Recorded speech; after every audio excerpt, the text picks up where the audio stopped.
بسم الله الرحمن الرحيم. Au nom d'Allah, le tout miséricordieux, le très miséricordieux. Ô prophète, quand vous répudiez les femmes, répudiez-les conformément à leur période d'attente prescrite, et comptez la période, et craignez Allah votre Seigneur.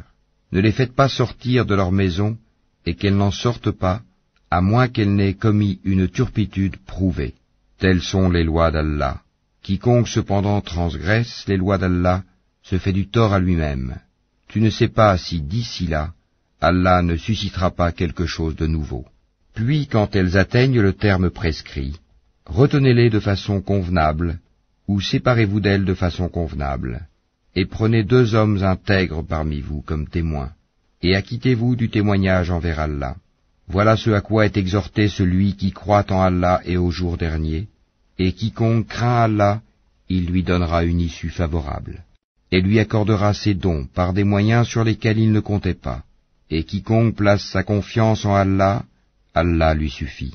Allah atteint ce qu'il se propose, et Allah a assigné une mesure à chaque chose. Si vous avez des doutes à propos de la période d'attente de vos femmes, qui n'espèrent plus avoir de règles, leur délai est de 3 mois. De même pour celles qui n'ont pas encore de règles. Et quant à celles qui sont enceintes, leur période d'attente se terminera à leur accouchement. Quiconque craint Allah, cependant, il lui facilite les choses. Tel est le commandement d'Allah qu'il a fait descendre vers vous.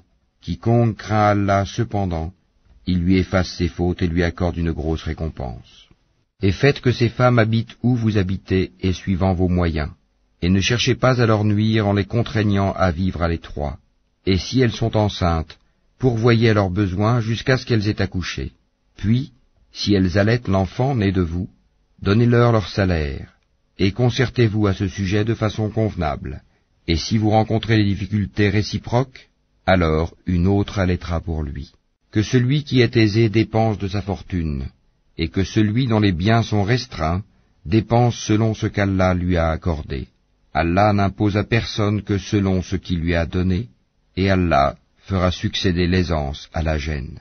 Que de cités ont refusé avec insolence le commandement de leur Seigneur et de ses messagers. Nous leur en demandâmes compte avec sévérité, et les châtiâmes d'un châtiment inouï. Elles goûtèrent donc la conséquence de leur comportement, et le résultat final de leurs actions fut leur perdition. Allah a préparé pour eux un dur châtiment. Craignez Allah donc, ô vous qui êtes doués d'intelligence, vous qui avez la foi. Certes, Allah a fait descendre vers vous un rappel, un messager qui vous récite les versets d'Allah comme preuve claire, afin de faire sortir ceux qui croient et accomplissent les bonnes œuvres des ténèbres à la lumière. Et quiconque croit en Allah et fait le bien, il le fait entrer au jardin sous lesquels coulent les ruisseaux, pour y demeurer éternellement. Allah lui a fait une belle attribution. Allah qui a créé 7 cieux et autant de terre, entre eux son commandement descend, afin que vous sachiez qu'Allah est en vérité omnipotent, et qu'Allah a embrassé toutes choses de son